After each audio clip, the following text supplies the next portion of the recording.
당신의 매친환을 풀어드립니다. 미지왈 김영국. 고지월 백찬홍입니다. 불교계는 코로나보다 더 심한 그런 지금 일이 벌어지고 있는데요. 감노수라는 게 있습니다. 그게 우리 부처님 법문을 감노수라고 흔히 이야기하는데요. 이 감노수는 한 모금만 마시면은 바로 모든 고통이 다 사라진다는 그런 물이 감노수인데요. 근데 이 감노수 때문에 지난해 올해 고통을 받고 계시는 분이 계시답니다. 고통이 사라지는 게 아니고.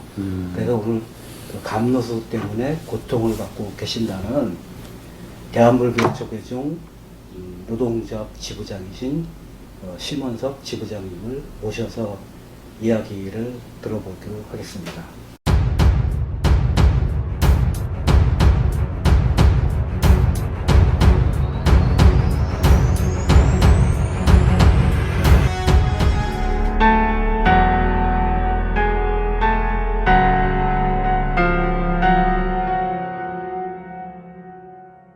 어서 오십시오, 심원석 스님. 예, 안녕하세요. 예.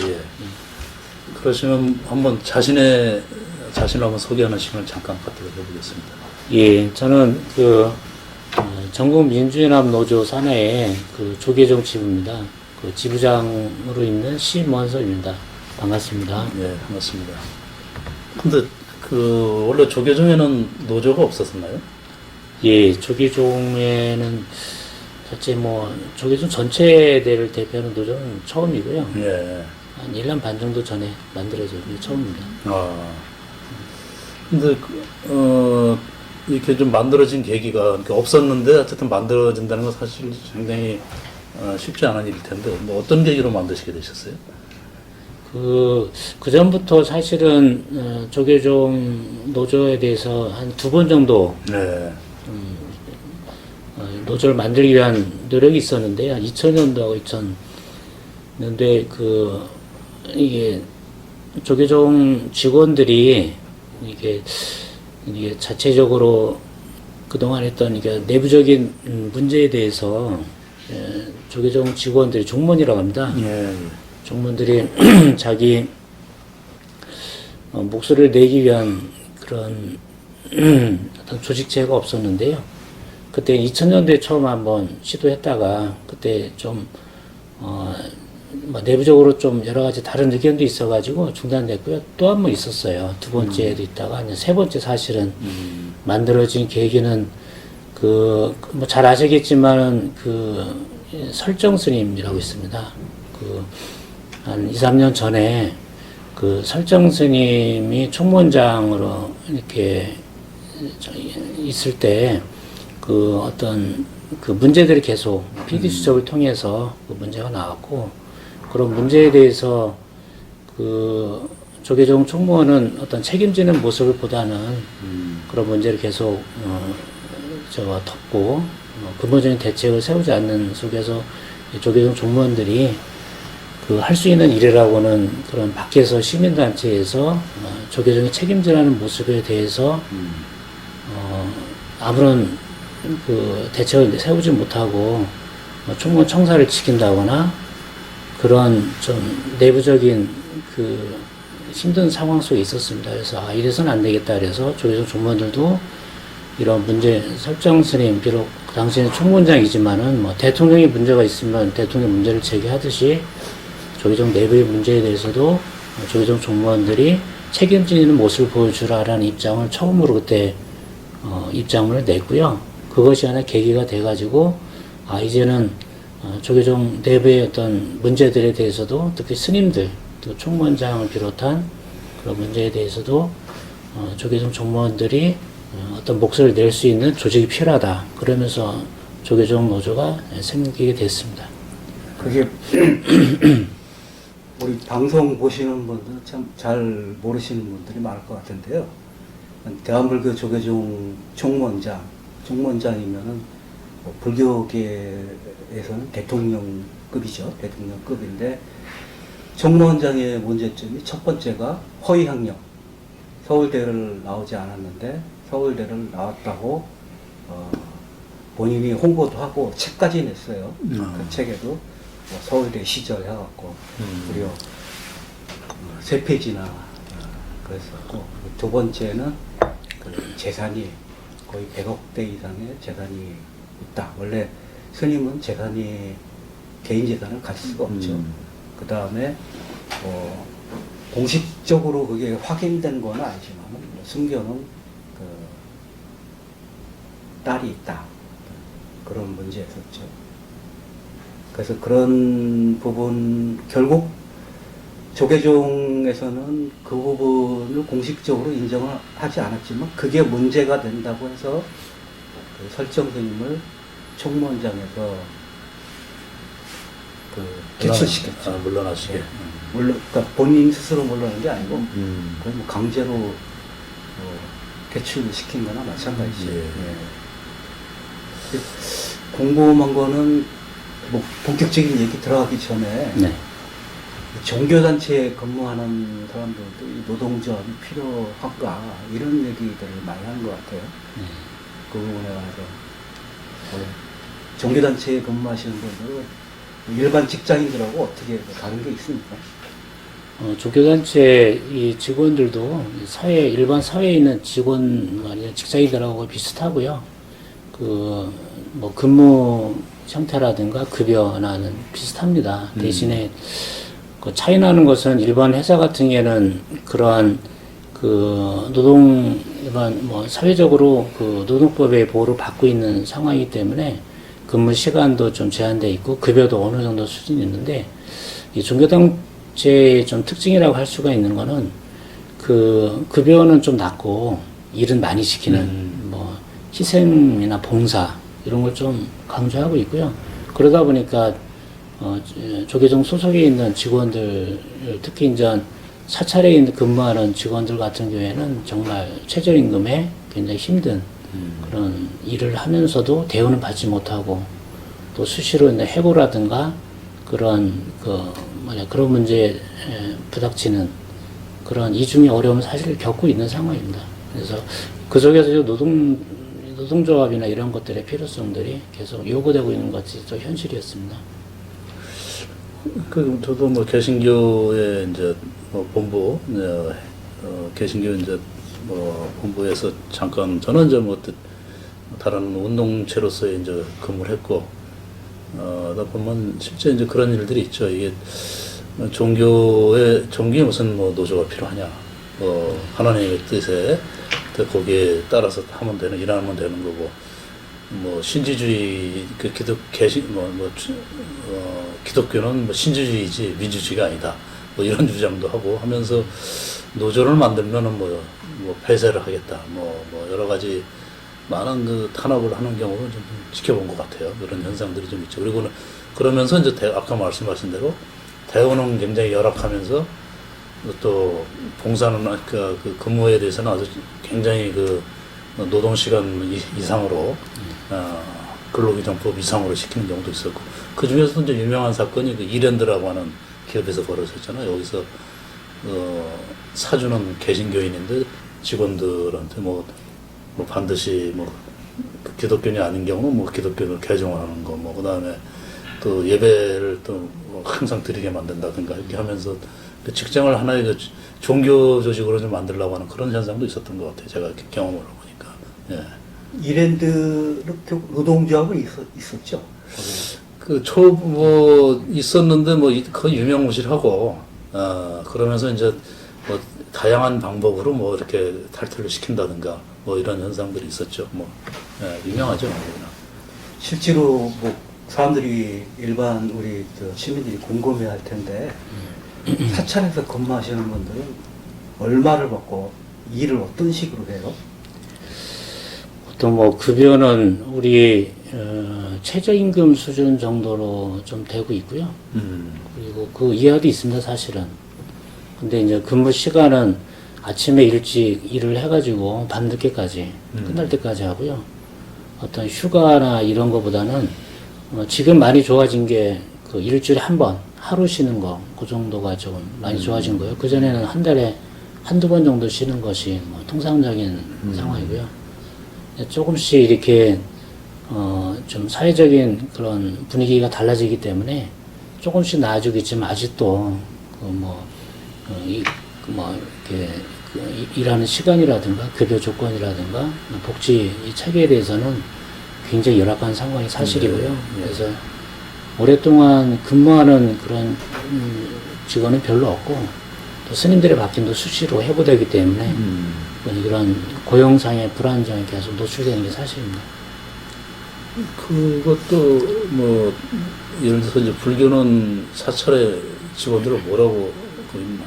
거기도 종무원 소속이 돼 있나요? 사찰 계신 분들도? 종무원이죠. 거기도 이제 사찰도 종무원인데 정교하는 거. 개신교에서는 이제 그걸 이제 사찰 집사라고 하죠.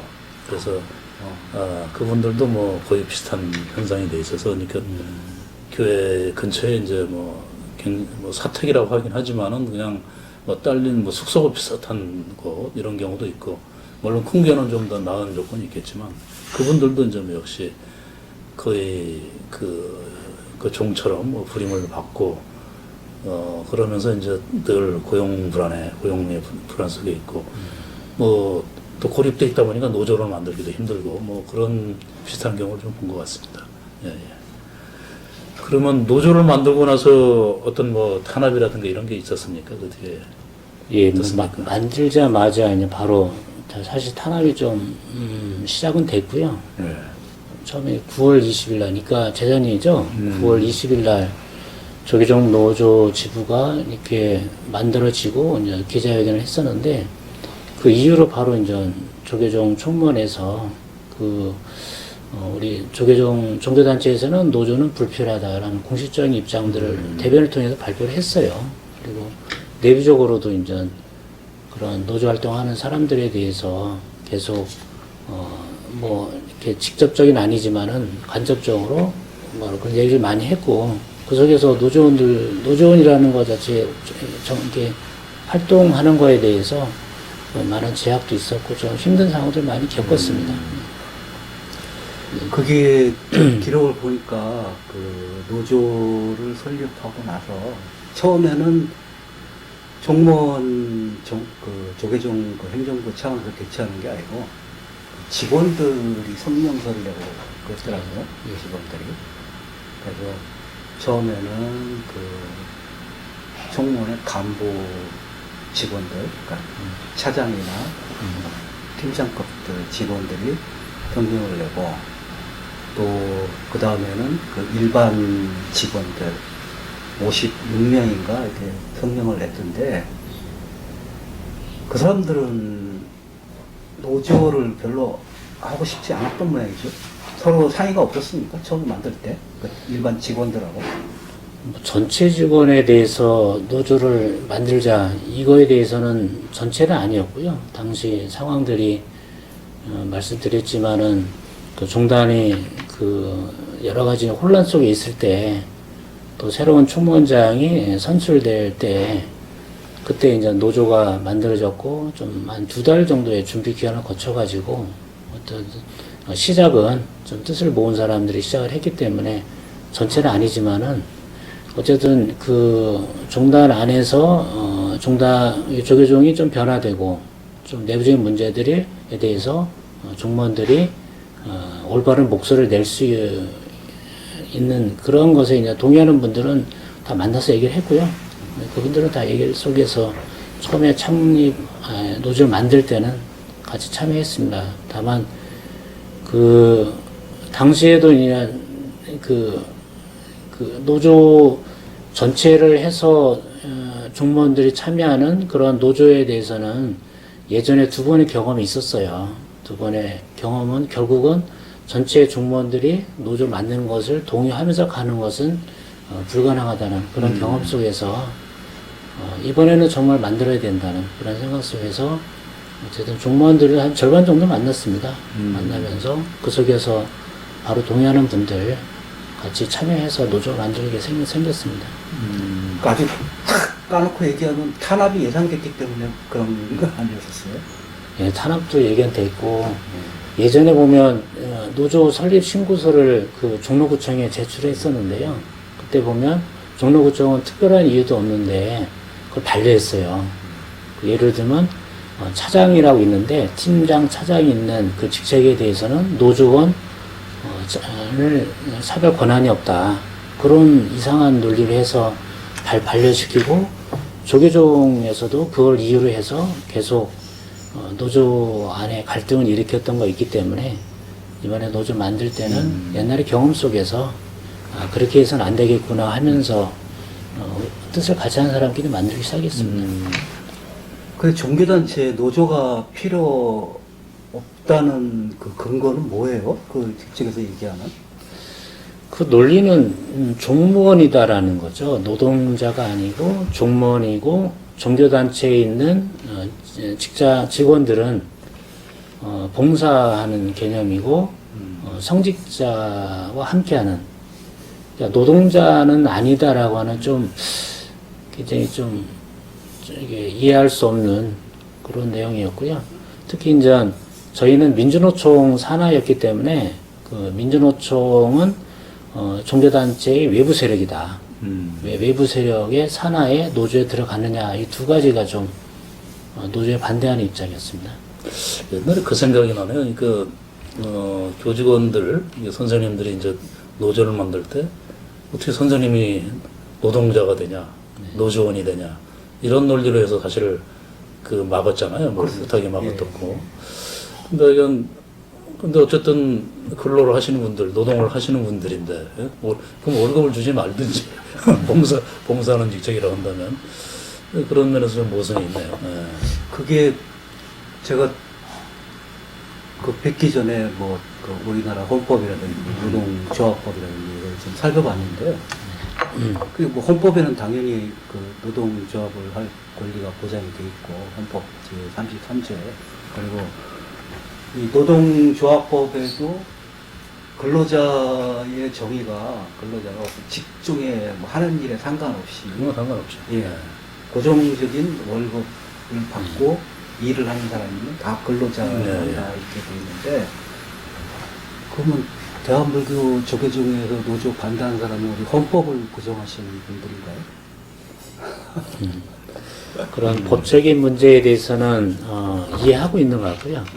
다만 종무원이라고 하는 좀 특수성 속에서 노동조합이라고 하는 특히 민주노총 산하에 만든 것에 대한 부담스러움들을 그렇게 표현하고 있는 것 같습니다. 근데 그러면 뭐 민주노총에 대해서 또 그렇게 반발하는 이유가 또 뭔가요? 그래서 뭐 아까 뭐 외부 세력이라고 그러는데 노조가 한국노총이면 외부가 아니고 민주노총은 외부 세력인가요?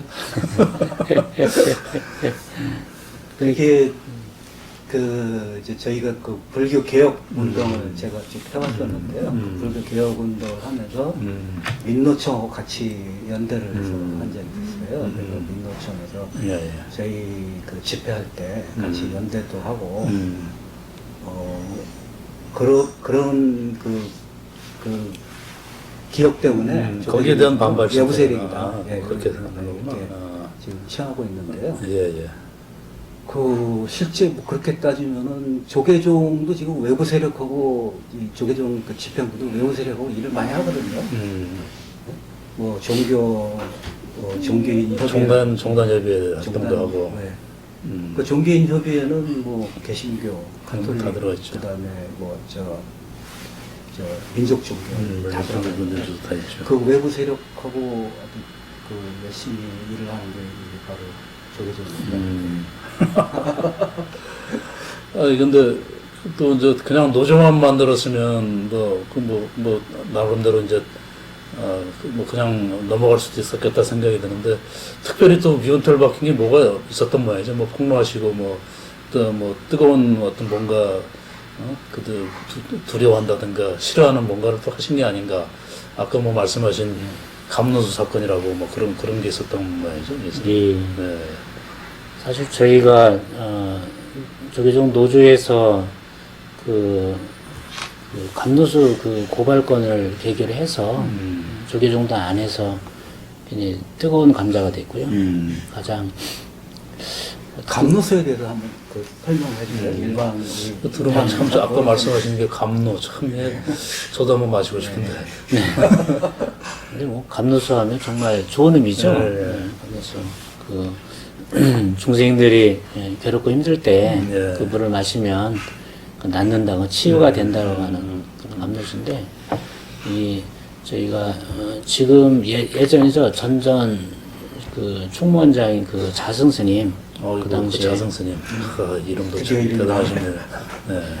그 스님들 그 그러니까 승려 복지라고 스님들 복지를 위해서는 이제 기금이 필요하고 그 기금을 마련해서 여러 가지 이제 사업을 진행했는데 그 중에 대표적인 게 이 감노수라고 하는 그 생수 판매 사업이에요. 네. 그래서 자체 생수가 없기 때문에 그 진로 하이트 그 회사랑 그 서로가 이제 저기에서 계약을 해가지고 그 판매되는 금액의 로얄티를 그 조계종에서 받는 형태로 해서 이런 승려복지 사업을 시작을 했죠. 그게 감노수고요. 그 이름을 이제 내부적으로 이렇게 정해서 진행을 했는데 그 판매된 수익에서 예를 들면 500ml 그 생수 한 병당 팔면 조계종에 100원씩 그 들어오는 그런 형태로 지금 계약이 됐었습니다. 네. 그러면은 뭐 감노수라고 해서 따로 어디서 이렇게 나오는 뭐 그런 특정 지역이 있나요? 뭐 그래서 뭐 효능이라든가 뭐 이런 게 어떤 건가요? 이게 잘 몰라서. 그러니까 별도의 취소를 가진 건 아니고요. 예. 그 석수 있죠. 아 석수. 네, 석수 취소원도 갖고요. 그 포장된 용기도 갖고 그 라벨만 바꿔서 라벨만 병뚜껑도 똑같습니다. 봉이 김선달이죠. 근데 그게 왜 문제가 된 건가요? 그 문제가 된 거는 저희들은 처음에 시작할 때 승려복지 기금으로 판매된다고 그래서 뭐 스님들이나 사찰 같은 데서는 물이 깨끗하고 좋은데 왜 그 석수 물을 파느냐 이게 굉장히 많은 논란이 됐었어요. 스님들도 신도들한테 판매를 하는 것이 결국은 뭐 강매 아니냐 이런 얘기도 있었고 저희 직원들도 이제 그 석수를 그 감노수를 팔기 위해서 같이 뭐 홍보도 하고 그랬었는데 그런 여러 가지 문제가 있었는데 어느 날 그 내부 제보를 통해서 들은 얘기는 그 판매된 그 감노수 판매된 금액 중에 일부가 그 특정 업체한테 그 자승스님이 지명한 특정 업체한테 그 500ml 한 리터 한 병당 50원씩 가게 되는 그런 사실을 제가 입수하면서 이러면 총 금액을 계산해 5억 정도 됩니다. 한 7년 정도 5억 정도 되는 금액이 자승스님이 알고 있는 그 특정한 회사 주식회사 정의라고 하는데 그 흘러갔다는 제보를 받고 이것은 스님들 위해 쓰여야 될 그 기금들이 엉뚱한 데로 흘러가기 때문에 이걸 이제 고발하기 시작했습니다. 그 승려복지 기금을 마련하기 위해서 스님들이 사실은 나이가 드시면은 몸을 의지할 데가 없지 않습니까?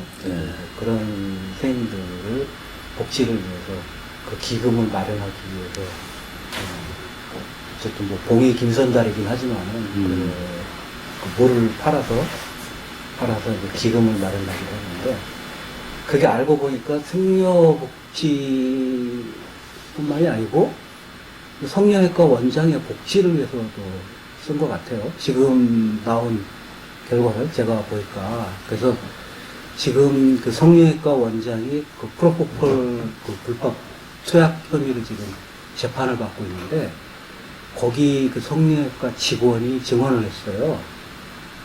그 성형외과 그 임대료하고 그 직원들 월급을 그 감노수 팔아서 그 받은 돈에서 지불을 했다.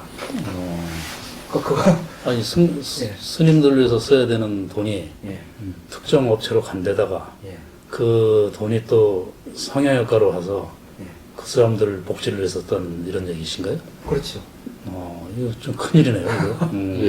그래서 사실 뭐 그건 뭐 횡령이나 이런 거에도 해당되지 않나 그러니까 생각을. 근데 좀 희한한 게 그 뭐 어쨌든 특정 업체로 갔다고 하는데 그러니까 그게 또 성형외과로 간 거는 어떤 이유로 그렇게 간 건지 이것도 굉장히 궁금하네요. 또 무슨 일일까요? 그건? 조금 말씀드리면, 네. 그러니까 주식회사 정의라고 있고요. 네, 아까 말씀하신 예, 예. 그 강남에 있는 성형외과 그 주소지를 두고 있는 그 회사인데 그 가족 회사고 뭐 지금 최근까지 알려진 거는 페이퍼 컴퍼니로는 알려졌습니다. 그래서 어머님이 이사하고 아버지 또 이 성형외과 원장인 김현수 원장의 그 감사였는데 이 주식회사 정의 왜 이 특정했는지가 제일 궁금했었는데 주식회사 정의라는 회사의 그 자승 스님의 친동생이 이사로 몇 년 동안 했었고요. 커넥션이 있군요. 예, 또 더구나 김현수라고 하는 이 성형외과 원장이 그 자승 스님이 그 운전불교문화진흥원의 그 대표 이사장이에요. 근데 거기에 그 6년 동안 김현수 원장을 이사로 그런 연구가 있군요. 자승스님 총무원장 제재했던 그 시간 동안 6년간 이사로 있었던 그런 관계가 있습니다.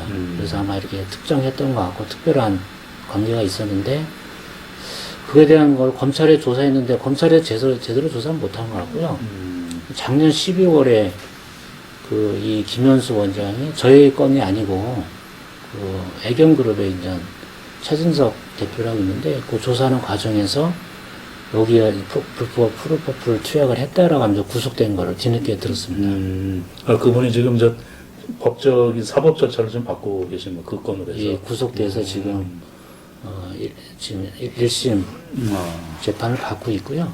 아직은 전체적으로는 뭐 다 나온 건 아니지만은 그 이재용 그 삼성그룹 그렇죠. 이재용 부회장도 거기서 프로포폴을 맞았고 병원에서 맞았을 뿐만이 아니고 자기 집에서 그 간호조무사를 불러서 거기서 프로포폴을 맞았다는 그런 게 이미 언론에 다 나온 상태죠. 그렇게 되는데 보도된 상황이고. 예. 그러니까 이게 뭐 이거 고구마 줄기처럼 해가지고 가다 보니까 이재용까지 가는 이 감노수 사건이 이제 이재용 삼성그룹 부회장까지 가는 예, 이게 그래서 특대 사건이네 이거는. 앞으로 이제 뭐 지금까지 나온 게 그 아까 뭐 애경의 그 최승석 뭐 대표이사인지 뭐 부회장인지 뭐 그 사람하고 그 다음에 이재용 건이 나왔고요. 그 다음에 이제 우리가 지금 기대하는 거는 거기 어쨌든 스님 이름이 거론돼 있어요. 스님도 거기 계셨어요. 프로포폴 투약 명단에. 예. 그럼 과연 그 스님이 누구냐? 누구냐? 우리가 모두 기대하는 지금 그분이냐? 뭐 그건 아직까지는 아직 밝혀지신 건 아닌데. 아닌 것 같고요. 그러면 그거를 그 감노수를 판매하는 데 있어서 그런 비리가 있다고 고발을 했잖아요. 예. 근데 고발했는데 왜 그거를 그 조계종은 우리 심어서 지부장하고 그 노조원들을 해고를 하고 그렇게 하니까 그렇게 하는 이유가 뭐예요? 저도 이게 제일 안타까운데 저희가 그 작년 4월이죠. 4월 4일 날 그 고발을 했는데 바로 그날 오후에 조계종 총무원에서 제대로 된 조사 없이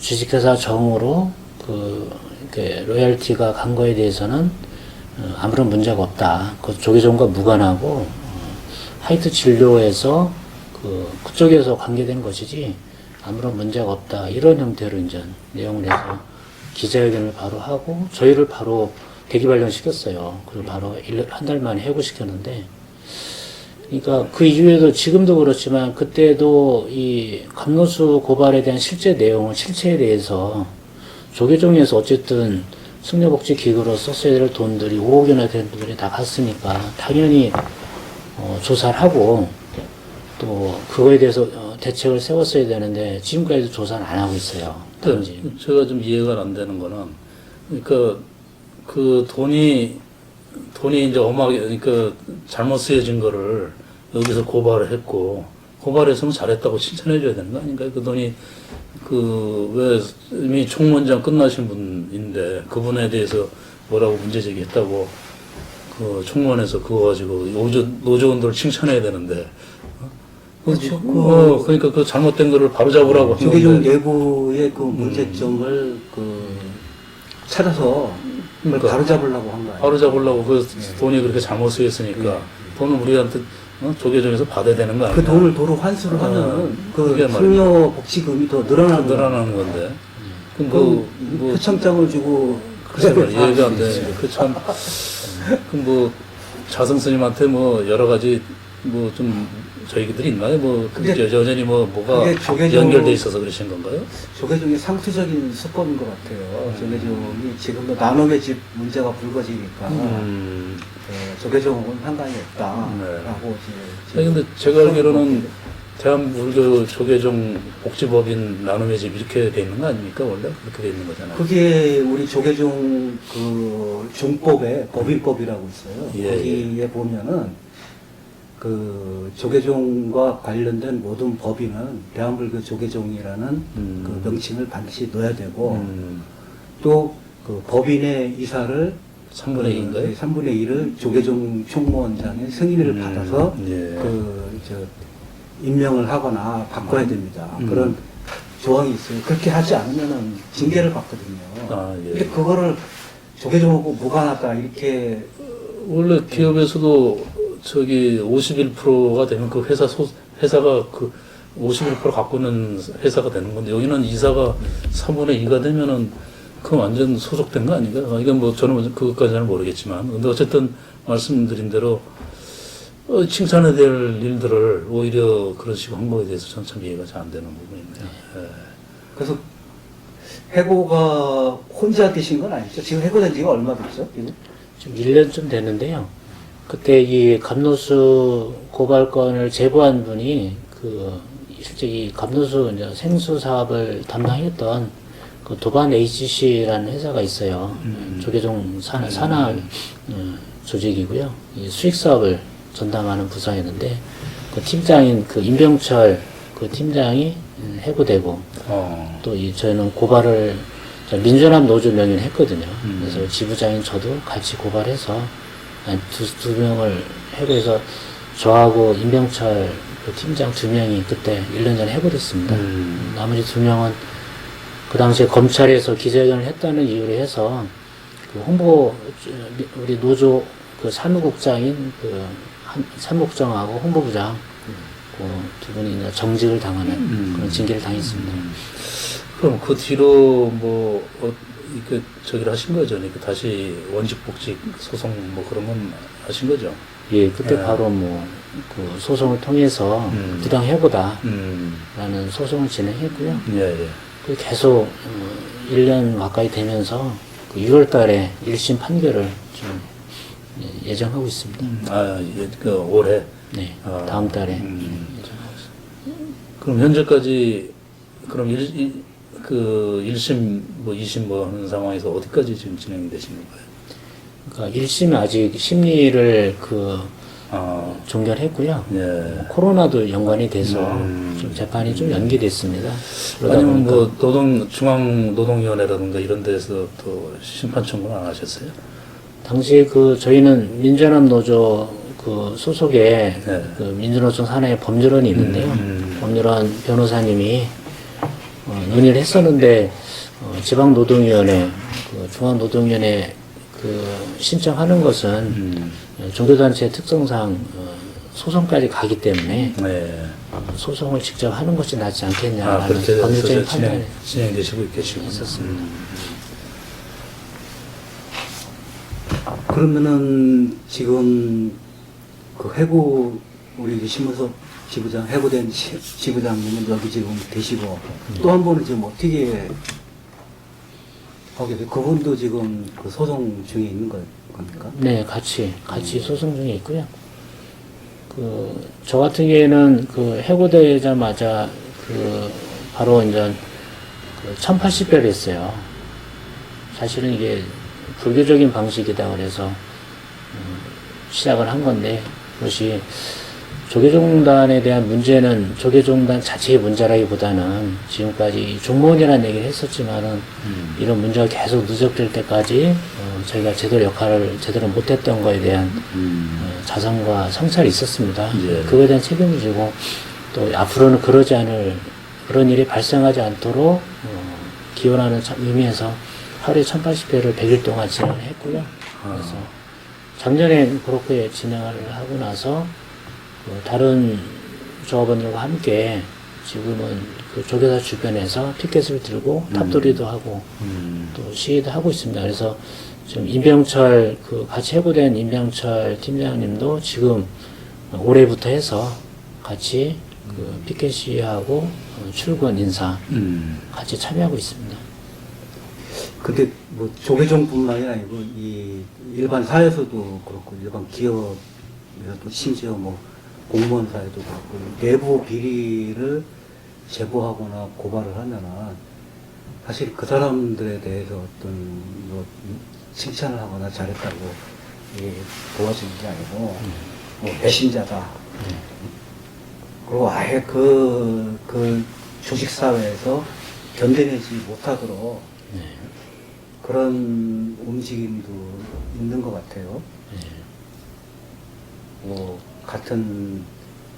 같이 일했던 종무원들이고 뭐 선생님들이 얘기하면 힘들겠지만 그런 것도 많이 받고 있죠.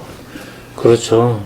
그 조직이 건강한 조직에는 그렇지는 않은데 지금 뭐 조계종 내부에 있는 상황도 조금 문제들이 해결되지 않고 누적된 상태이기 때문에 이렇게 이제 내부 고발들이 생겨난 것이고 그걸 통해서 좀 조직이 그런 비리에 대해 눈 감지 않고 이제는 또 그런 일이 발생하지 않게끔 시스템을 개선해야 되는데 그런 노력보다는 그래서 되겠느냐.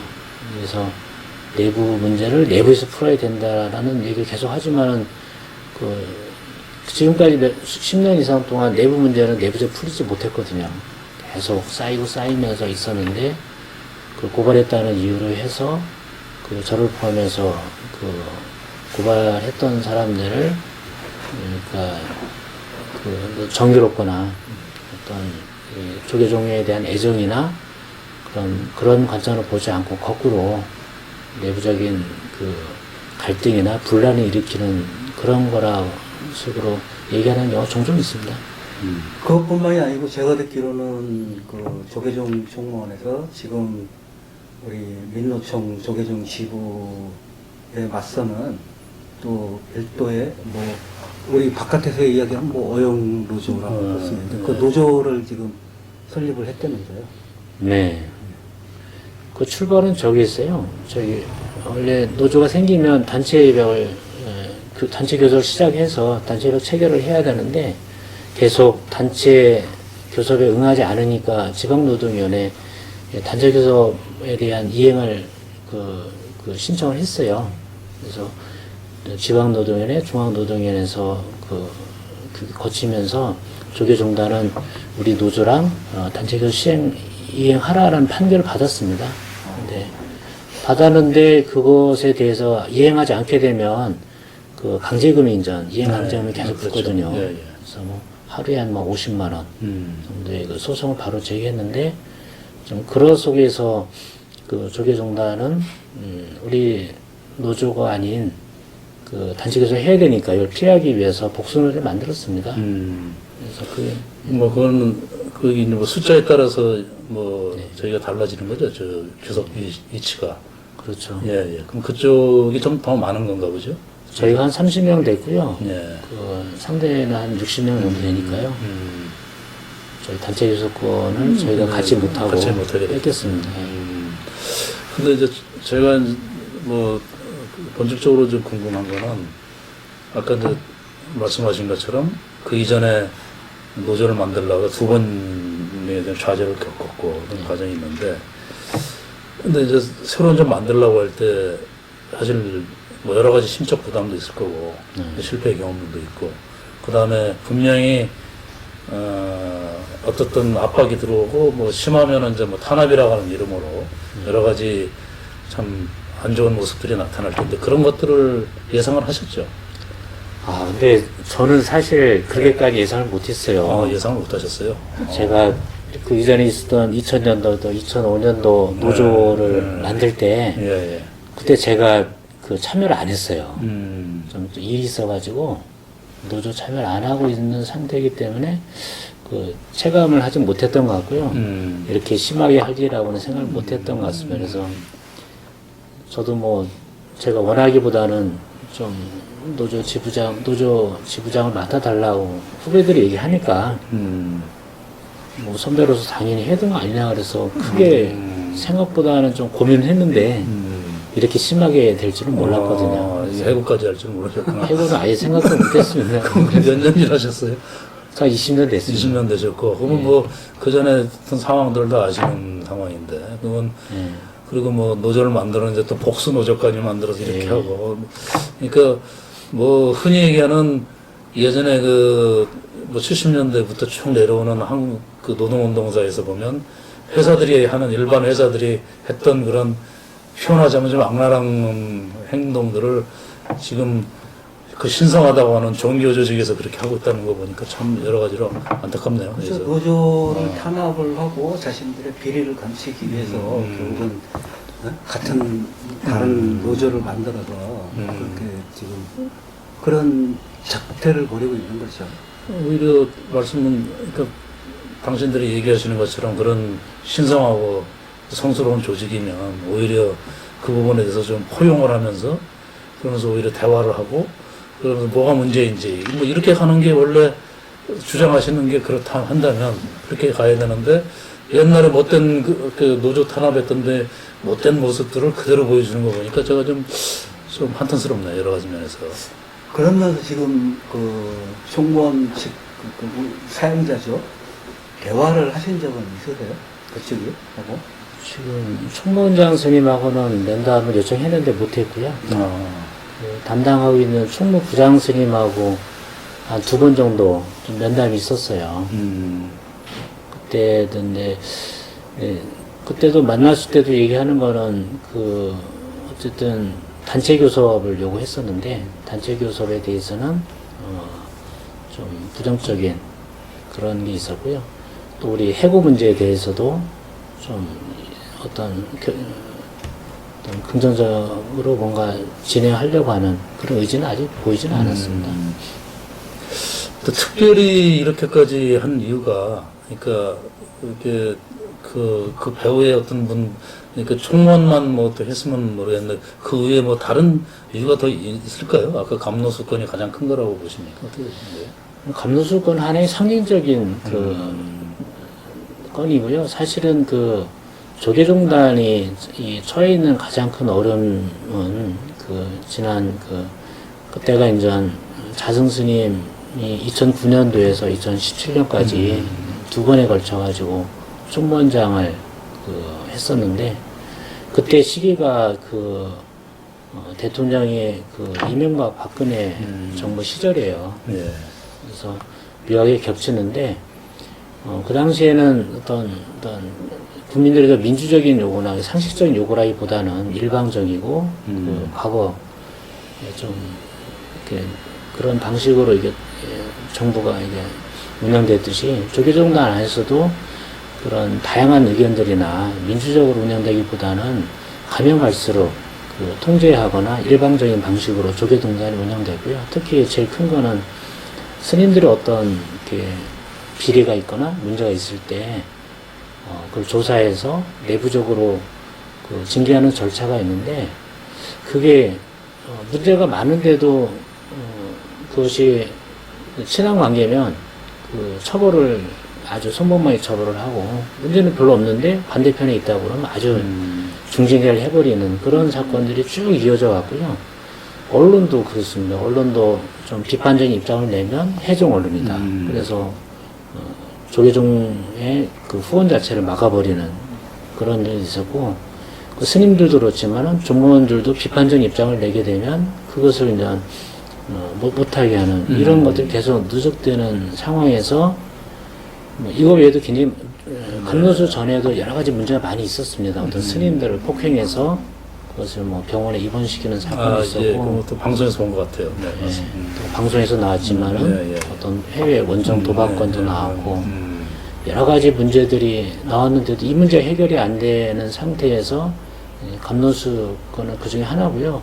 이거 외에도 자성 스님이라고 말하고 있는 조계종 안에서 기득권을 갖고 있는 그런 일부 스님들의 문제들에 대해서는 계속 해결되지 않고 또 조사되거나 처벌되거나 내부 그런 걸 해결하지 못하는 그런 문제가 계속 누적돼 왔습니다. 그러면 어떻게 보면은 그 밖에서 문제 제기하는 것보다 어떻게 보면은 그 조계종에 대해서 가장 잘 아시는 내부자들이기 때문에 오히려 더 그런 거에 대한 어떤 두려움이라든가 뭐 그럴 수도 있겠네요. 그러니까, 그러니까 가장 잘 아시는 분들이잖아요. 어떻게 보면은 그 진행되는 일들이나 이런 거에 대해서.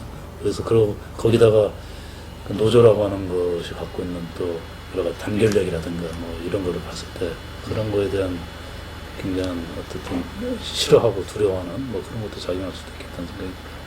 그렇죠. 그전에는 어떤 외부 불교 단체들이, 시민단체들이 예. 그런 여러 가지 문제를 해결하라고 요구하는 그런 움직임이었는데, 조계종의 내부에 있는 종무원들이 노조라는 예. 걸 통해서 또 내부의 아픈 문제들을 이렇게 제기하고 해결을 요구하는 것들에 대해서 좀 많이 긴장했던 것 같고요. 그러다 보니까 바로 해고로 이어지지 않았나 그런 생각이 듭니다.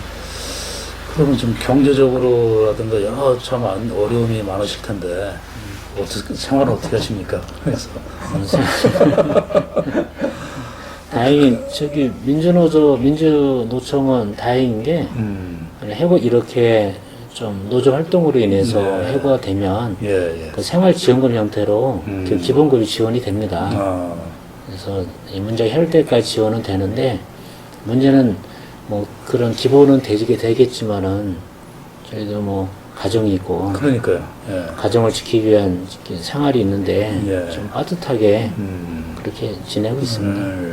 그러니까 지금까지 우리 지부장님 말씀하신 노동조합 활동이라는 게 사실은 그 거기서 일하는 근로자들의 어떤 그 기본권을 보장하고 또 더 나아가서 그 기본권이 이게 보장이 돼서 인간적인 인격적인 대우를 받고 또 급여도 적정 수준으로 받으면 그게 다 이제 우리 한국 불교의 발전으로 다 이어지는 거 아닙니까? 다 이어지는 건데 네.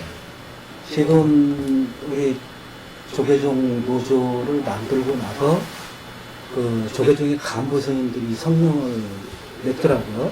네. 성명을 냈는데 그 작년에 그 성명을 냈는데 그 성명이 뭐라고 얘기하냐면은 외부 세력과 결탁해서 종단을 혼란에 빠뜨리고 조계종의 근간을 뒤흔드는 그런 일을 하고 있기 때문에 결코 조계종하고는 같이 갈 수 없는 사람이다. 빨리 조계종 떠나라. 이렇게 얘기를 했어요. 저는 그 성명 사실은 저는 이번에 오늘 이 신문서 지부장을 본다고 해서 검색을 하다 그 성명을 봤는데 아니 어떻게 대자 내비의 화신, 그 수행의 화신 스님들이 어떻게 이런 식으로까지 성명을 낼 수가 있어요? 우리 조계종 노조가 그런 일을 하는 데인가요? 회종 세력이신가요? 이게 뭐 조계종단을 운영을 책임지고 있는 아마 그때 대표자들이 모이면서 아마 냈던 내용인 것 같고요. 저희들은 조계종단을 운영하고 있는 것은 총무원장, 교육원장, 포교원장 같은 중앙행정조직과 함께 중앙종회라고 있는 국회 기능입니다. 국회 기능의 의장관들, 또 지방의 지자체 단체장처럼 그 교보본사가 있습니다. 교보본사 대표들 이렇게 모여서 지도자 회의를 통해서 어떤 우리 민주노조 우리 조계종 지부에 대해서 굉장히 그런 발표를 했는데 그게 이제 간노수 고발하고 나서 바로 이루어진 그 시점입니다. 작년도 4월이었는데 그만큼 많이 위기의식을 느낀 것 같습니다. 이렇게 평상시에는 이렇게 어떤 노조에 대해서 이렇게 강경하거나 어떤 그런 표현을 쓰기 힘든데 그만큼 좀 많이 긴장했고 시급했다는 건데 그런 게 가끔씩 있었어요. 그런 건들이. 그러니까 예전에도 그 뭐 설정스님 얘기를 잠깐 했었지만은 그 전 총무원장이었던 설정스님의 여러 가지 문제들이 노골화됐을 때 외부에서 좀 양심 있는 분들이 무슨 얘기를 했을 때 그 외부 세력으로서 뭐 해야 된다는 이런 입장이 있었고 또 이런 우리가 감노수라고 하는 당연히 그 문제 제기했어야 될 내용에 대해서 고발한 거에 대해서도 굉장히 이렇게 격앙된 분위기를 냈던 것도 있는데요. 또 이런 결국은 그 문제입니다. 같이 지금 아직 계속 그 종단에서 다양성들이 계속 만약 어려움에 다양성이 이루어지지 못합니다. 일방적이거나 어떤 점점 폐쇄적이고 그 한 가지 그러니까 기득권에 있는 분들 그 몇 명 되지도 않습니다. 조계종단을 따진다면 스님들이 한 1% 정도 되는 것 같은데요. 그 1% 되는 그 분들이 그 기득권을 지키기 위해서 방해한다고 싶으면 이렇게 우리 노조를 포함해서 어떤 시민단체도 비슷한 반응을 보이고 있습니다. 그래서 이런 방식으로 대응하고 있는데 그게 아니라 정말 내부적인 혁신을 통해서 이제는 다양성에 한 목소리를 들어야 될 상황이 있습니다. 우리 지부장님은 그 말씀을 안 하시는데 제가 대신 말씀드릴게요. 저는 그런 말도 안 되는 우리 지부장님과 이 노조원들은 뭐 불개인이 아니다. 조계종 나가라라고 이야기하는 그 성명을 내는 그 배후에는 그 당시 그 회의에 참석했던 뭐 종회 의장단이나 상임위원장 중에서는 뭐 제가 개인적으로 괜찮은 스님들이 있는데 그런 아주 그 포악한 그 성명을 내게 하는 그 배후에는 이 기득권의 그 수계 자성 원장이 전 원장이 있지 않겠느냐 저는 그런 생각을 합니다. 지금까지 우리 조계종에서 강경하게 나온 그 성명이 조계종 그 자성 전 원장으로 이런 나온 건 없거든요. 대부분 그런 식으로 뭐 종회 의장단 그다음에 무슨 뭐 전국 우리 중앙 신도에 뭐 이런 식으로 하고 그런 식으로 해서 그런 그 종단 내 외곽 단체를 동원을 해서 그런 성명을 내는 거죠. 그래서 이 부분은 사실은 우리 종단 개혁이 돼야지만 바로 잡히지 않을까. 저도 참 이해가 안 되는 게 아까 우리 이제 심 선생님 말씀하신 것처럼 내부에서 문제 제기를 하면은 뭐 갈라치기 하고 해종 세력이라고 해버리고 그다음에 또 이렇게 그 노조를 통해서 좀 바른 어떤 종문이 될 수 있도록 하는데 그것도 뭐 못하게 하고 그러면은 이렇게 사람들 코너에 몰리면 누구라도 이렇게 손을 내밀 수도 있고 이런 거에 대해서 그건 정의로 다 그 문제제기가 올바로 하다면 외부에서도 얘기할 수 있는 거고 우리나라가 예전에 그 박정희 정권 때 그 전두환 정권 때 그 탄압을 받을 때 내부가 너무 힘드니까 밖에서 연대를 해주고 밖에서 압력을 가해서 바뀐 것도 있던 것처럼 뭐 그쪽 연대도 있었던 거죠. 근데 그거는 이제 그때는 뭐 역시 또 뭐 독재 정권들이 외부 세력이다 외부에 또 뭐 요구에다 뭐 도움을 요청했다 해서 또 그것도 뭐 뭐라고 했는데 지금에 와서는 뭐 누가 뭐라고 하는 사람 없잖아요, 사실은. 꼭 우리 조계종 노조에서 그런 문제 제기를 하면은 그게 진짜 문제가 있는지 없는지를 우리 조계종에서 자체 조사를 해야 되잖아요. 자체 조사 한 적이 있습니까? 그게 없었죠. 그렇죠. 그러니까 조사도 안 하고 그게 자성 전 원장 관련 사건이니까 조사도 안 하고 그냥 그런 식으로 내뱉는 거예요. 제가 볼 땐 그런 것 같은데. 조사를 안 하는 게 아니라 못하는 거죠, 사실. 네. 근데 여기 오늘 뭐 갑자기 또 이제 자성 스님 말씀이 나왔는데 이분은 지금 현직에 계신 분도 아닌데 그 보면은 이렇게 말씀들이 많이 나오고 이렇게 보면은 약간 굉장히 영향력이 크신가 봐요. 물러나시고 나서도 그냥 아까도 감노수 얘기도 나왔지만 그분도 외부 세력이잖아. 어떻게 보면은 근데 그분이 이쪽으로 돈이 들어오는 걸 방해해가지고 했으면 조계종에서 그분을 조사해서 하든지 과정을 조사해서 돈을 회수하든지 해야 되는데 그 외부 세력을 왜 이렇게 감싸고 두시는 거예요? 뭐 우리 조계종에서는 뭐 상황이라고 하고 예. 실질적인 총무원장이가 네. 그리고 뭐 지금 현직 총무원장은 뭐 비서실장이다. 우리는 하서실장이라고 하는 그런 얘기도 있고 또 지금 현직 총무원장 스님이 본인이 그런 말씀도 하셨어요. 내가 뭐 바지저고리다. 뭐 이런 아, 현직이신 분이 예. 내가 바지다. 바지저고리다. 아, 근데 웬만하면 그렇게까지 안 하시던데 대부분.